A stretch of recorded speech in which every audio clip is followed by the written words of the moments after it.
নমস্কার। কিছুদিন আগে আমি অনলাইন থেকে ডালিয়ার বীজ সংগ্রহ করেছিলাম এবং সেই বীজ থেকে এই চারাগুলো তৈরি হয়েছে। আজ আমি প্রত্যেকটি চারা কিছু নতুন পটে রোপণ করছি, যার মাটিগুলো আমি আগে তৈরি করে রেখেছিলাম।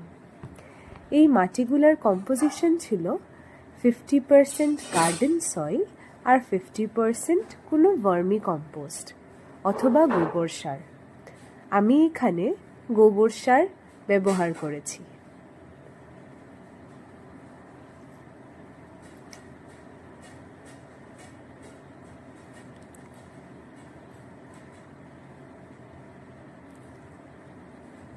এখন আমি পটগুলোতে জল স্প্রে করছি।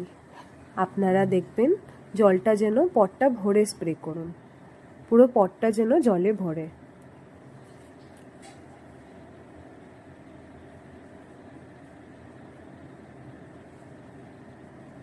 আশা করি আপনার ভিডিওটা ভালো লেগেছে।